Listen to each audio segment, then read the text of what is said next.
Congo, Messieurs les membres du bureau de la Chambre nationale des huissiers de justice, Messieurs le Président et membres du bureau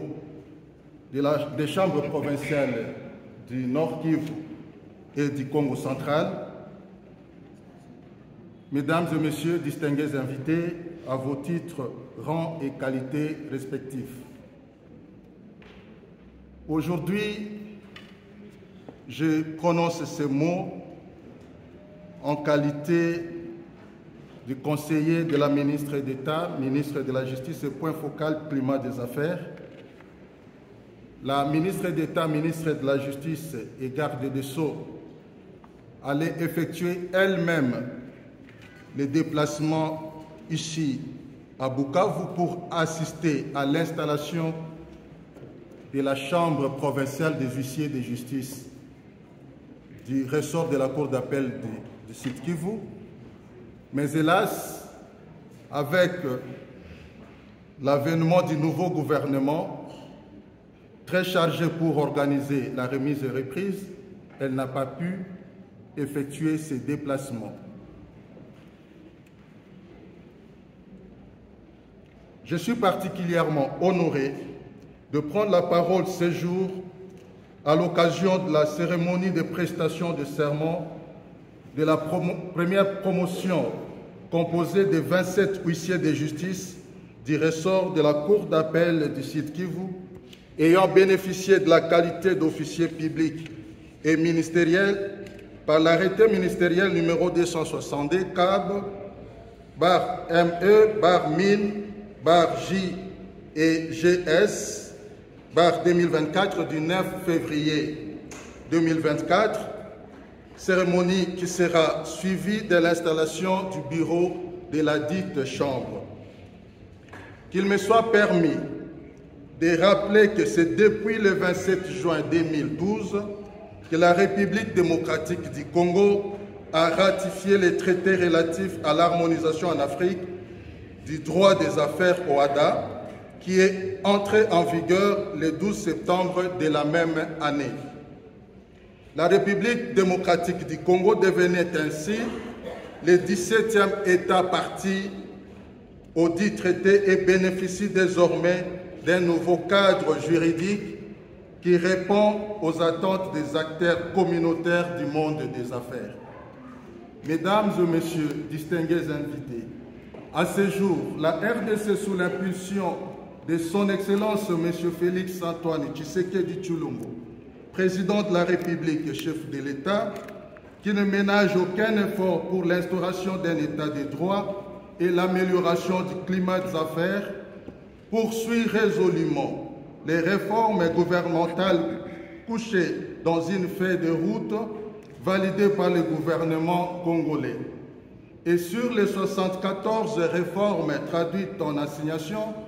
11 ont été attribuées au ministère de la Justice. Et parmi ces assignations figurent celles relatives à la libéralisation de la profession d'huissier de justice, telle que consacrée par la loi numéro 16/011 du 15 juillet 2016 portant création et organisation de la profession d'huissier de justice. Il a été question dans l'espèce de prendre des mesures d'application de la loi précitée afin d'être en phase avec les objectifs poursuivis par l'acte uniforme relatif aux procédures simplifiées de recouvrement et de voies d'exécution. Au lendemain de la mandature de la République démocratique du Congo à la tête de l'OHADA, notre pays n'a donc plus de raison de ne pas s'approprier les nouveaux actes uniformes relatifs aux procédures simplifiées de recouvrement et de voies d'exécution adoptés à Kinshasa, capitale de la République démocratique du Congo, lors de la 56e session du Conseil des ministres de l'OHADA tenue le 17 octobre 2023. Et acte qui venait d'être publié au journal officiel de l'OHADA le 16 février 2024, conformément au prescrit de l'article 9 du traité de l'Organisation pour l'harmonisation en Afrique de droit des affaires. Il y a donc un intérêt certain pour tous les praticiens du droit, ainsi que tous les partenaires du monde judiciaire,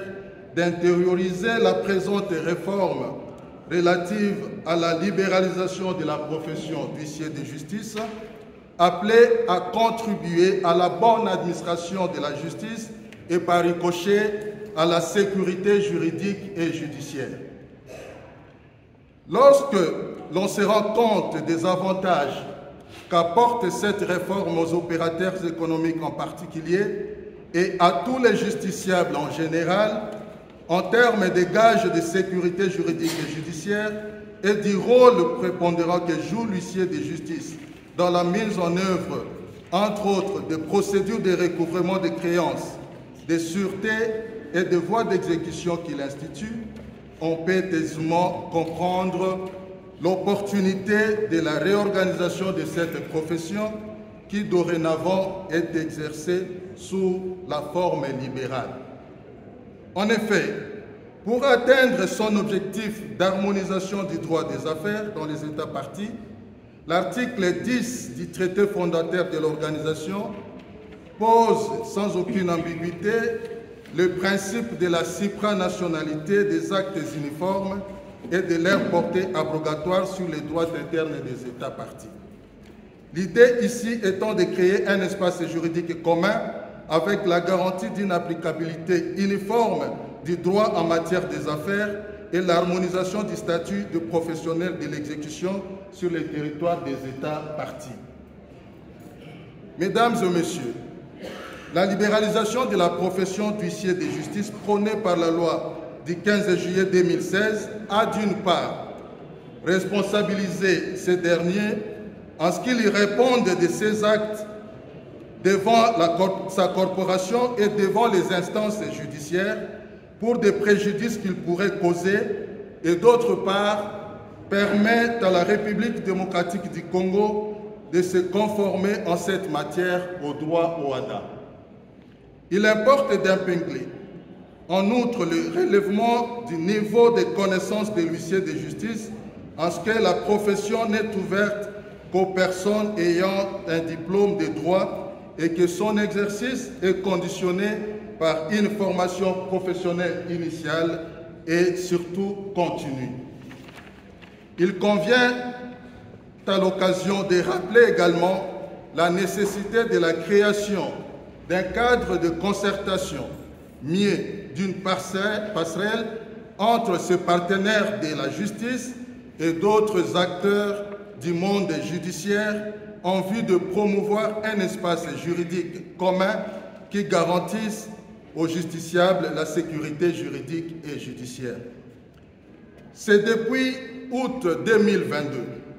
que le recrutement des huissiers de justice a été lancé dans la province du Sud Kivu. Et voilà qu'aujourd'hui, l'installation de la Chambre provinciale des huissiers de justice du ressort de la Cour d'appel du Sud Kivu devient une réalité. Elle devient la 8e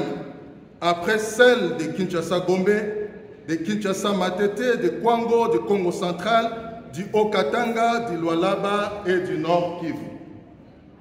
Le vœu du ministère de la Justice reste celui d'avoir des huissiers de justice distingués, formés et disciplinés, qui exerceront leur ministère en toute responsabilité, dans le respect de la loi, de leur règlement intérieur, de leur déontologie et du barème des honoraires et de frais applicables à tous les huissiers de justice de la RDC, approuvés par le ministère, par le ministre ayant la justice dans ses attributions. Je ne saurais clore mon propos sans jeter des fleurs à son Excellence Madame la Ministre d'État, Ministre de la Justice et Garde des Sceaux, qui a pris à bras le corps la réforme gouvernementale relative à la mise en œuvre de la loi numéro 16/011 du 15 juillet 2016 portant création et organisation de la profession d'huissier de justice. Aussi, j'ose croire que le relais sera parfait avec le nouveau patron de la justice jusqu'à la couverture de l'ensemble du ressort des cours d'appel du territoire national. Je remercie également l'Union internationale des huissiers de justice et l'École régionale supérieure de la magistrature qui se sont engagés à accompagner la Chambre nationale des huissiers de justice de la République démocratique du Congo dans la formation continue de ses membres. Mes remerciements s'adressent aussi à Monsieur le Premier Président de la Cour d'appel du Sud Kivu, ainsi qu'à Monsieur le Procureur général près cette Cour pour leur collaboration, leur disponibilité, ce qui a permis que l'installation de la Chambre provinciale du ressort de la Cour d'appel du Sud Kivu soit effective. Nous ne pouvons que souhaiter une fructueuse carrière aux huissiers de justice de la Chambre provinciale du Sud Kivu et leur souhaitons bonne chance et aussi bonne chance aux candidats membres du bureau de cette Chambre. Merci pour votre aimable attention.